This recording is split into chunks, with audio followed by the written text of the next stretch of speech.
Hi, this is Randy Finney with Right Side of the Chart, and today is Thursday, August 22nd, 2019. In this video, I want to share something other than the usual charts on the stock market or breadth indicators. A lot of what I post is technical analysis. I do have a background in fundamental analysis as well. Being a business major, former stockbroker, financial advisor. The difference is technical analysis, you look at charts, use tools to determine where prices might be headed. And in fundamental analysis, that's kind of kicking the tires. You look at balance sheets, metrics like price to earnings ratio, cash flow, all those kind of fundamentals. So Warren Buffett, he picks stocks based on fundamentals. Long-term investing, fundamentals do matter, and ultimately will determine where a stock goes.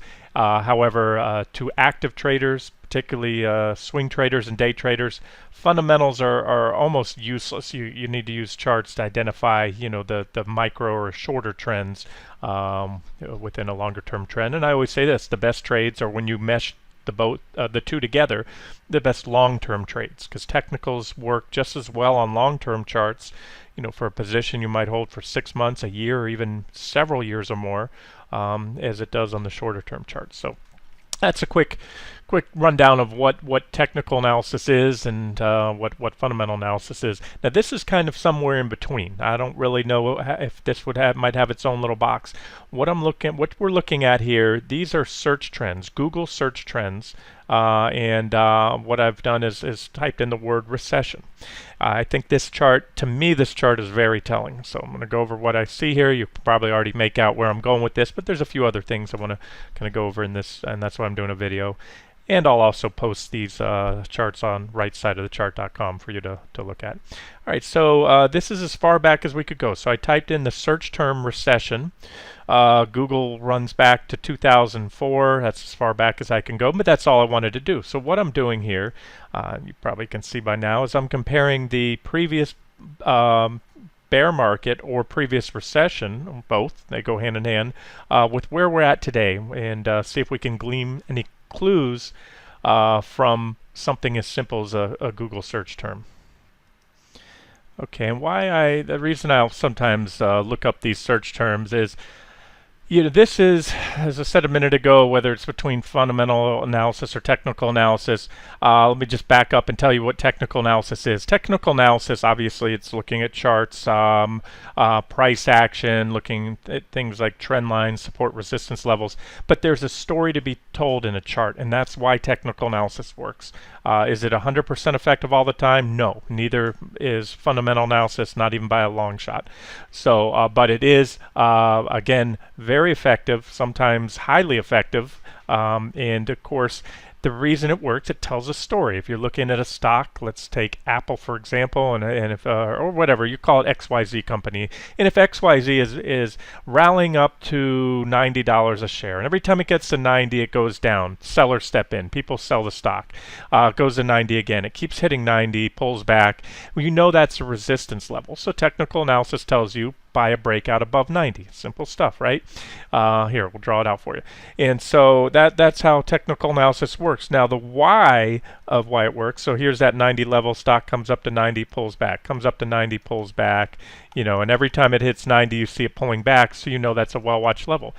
It's the psychology behind this. Technical analysis doesn't work just because it's a bunch of lines drawn on a chart. It works because there are humans, you and I, with emotions, with logic, our own reasons, but it's really the massives collectively what they're doing. So every time it hits there, if you have more buyers than more sellers step in than buyers at that point, it's going to knock the stock down. But finally, you go to break out.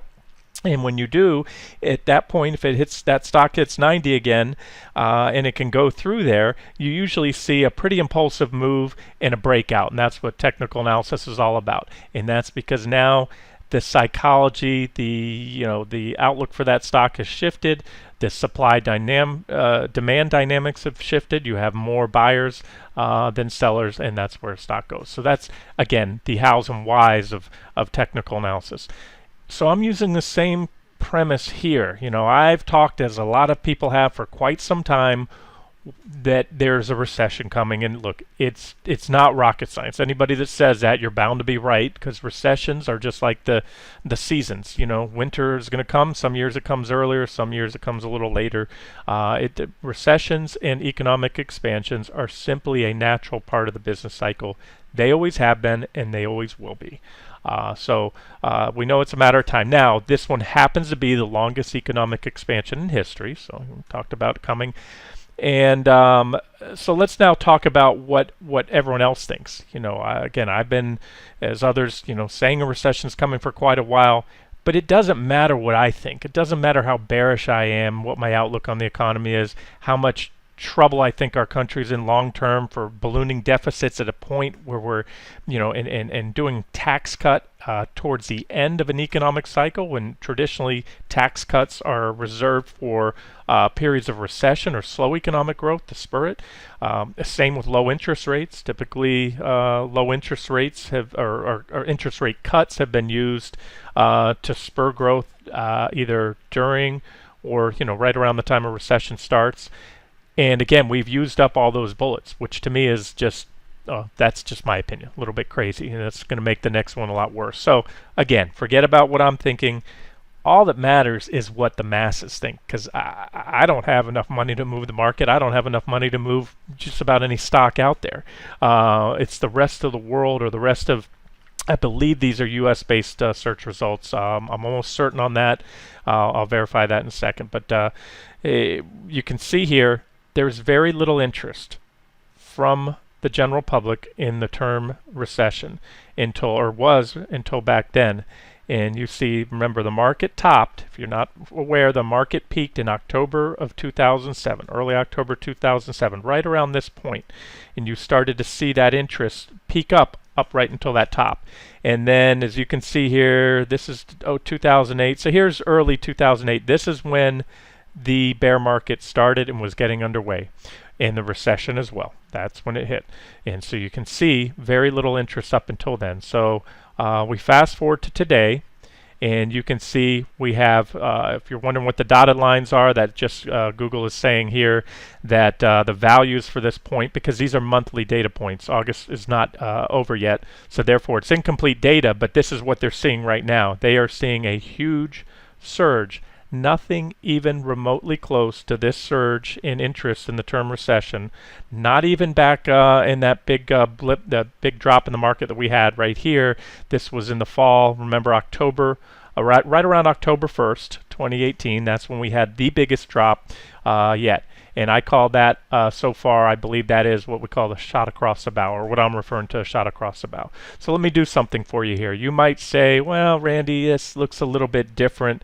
It was really, really flat here, and this is bigger.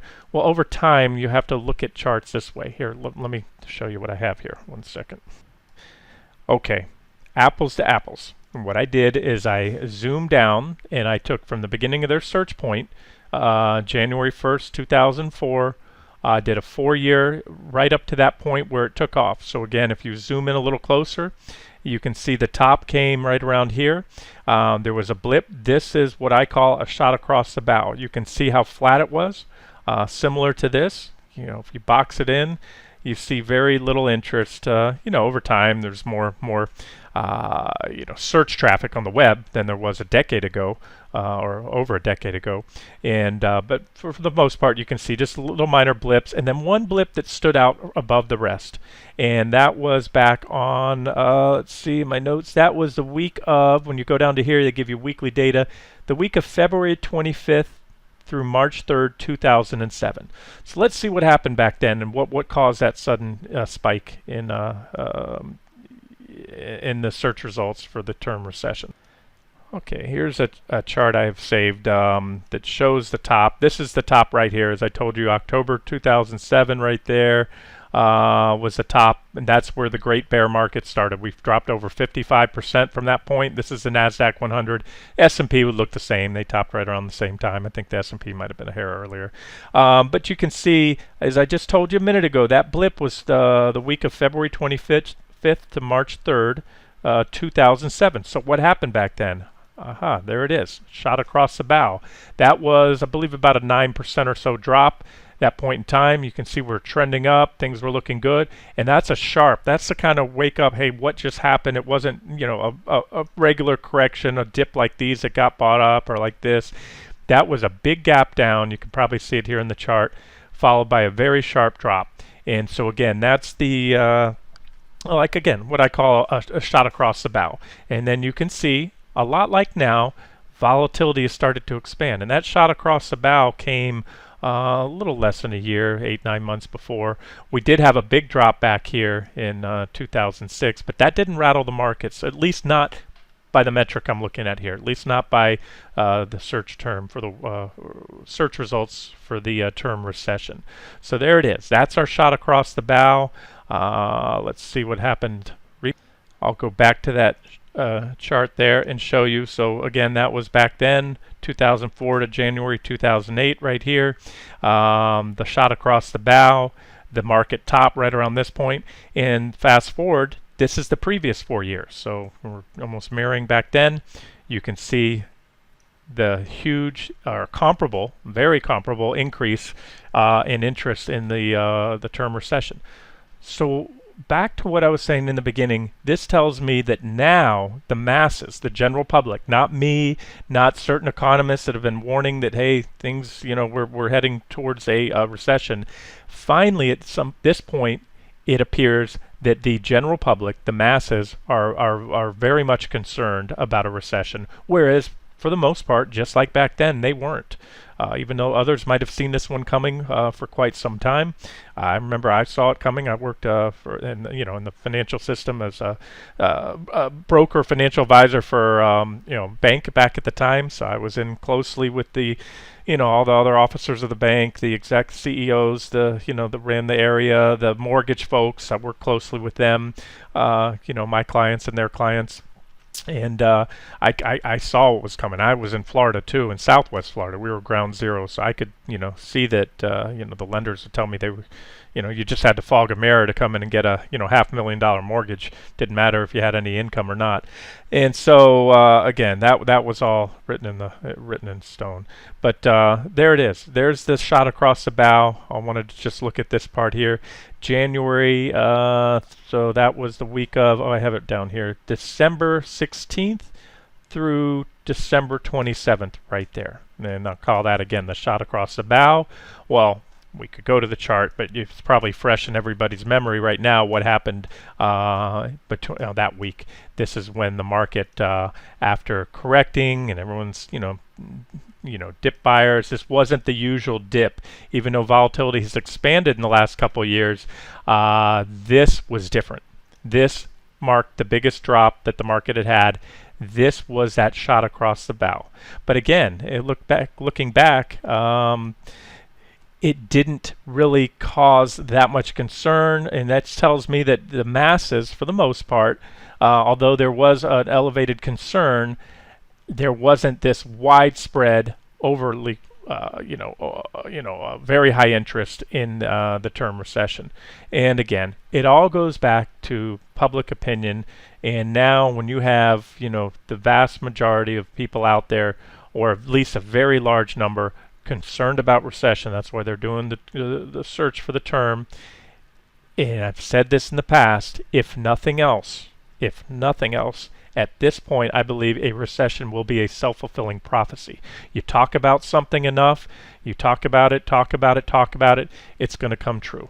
It's just like the, abusive husband that's always putting the wife down, saying you're useless, this and that, and then she becomes that. Her self-worth is diminished, and, it can work other ways. I'm just using one example. And so that's human psychology. So if the recession isn't on people's minds enough, guess what happens? Even if they still have a job at that point, and they do, that's what the numbers tell us, they're going to start tightening the wallet up a little bit. And guess what? You own a business. Business is good right now. It's booming. That's what I hear from everybody. But guess what? If the word recession is now finally on your mind and everybody's talking about it, are you going to hire those 5 new employees? Are you going to take on that new project, relocate your building to a bigger, more expensive warehouse? No. You're probably going to hold off, and therefore it then becomes a self-fulfilling prophecy, because whether the recession's here or not, people tightening in will then cause it. And then finally, I'll look at one other thing that looks interesting. So here it is, and this is why you can see all the sub-regions are the U.S., or at least where most of these searches. This is again from Google, and who's most concerned? There it is, Washington, and not just the small little District of Columbia. By far, there is the biggest interest in the word recession is coming from there. You can see here they tell you what the it's based on. Values are calculated scale 1 to 100. 100 is the location with the most popularity as a fraction of the total searches. So it tells you that the folks up there in D.C. Are as concerned as anybody right now about a recession. And so there it is, guys. Take it for what it's worth. And anything's possible. I know we don't have a lot of data points here. It's unfortunate that the internet hasn't been around for 100 years, and we can go back and look at this before the other recessions and bear markets, but this is the best I can do for you right now. So hope it helps. And this has been Randy Finney with Right Side of the Chart. Have a great day.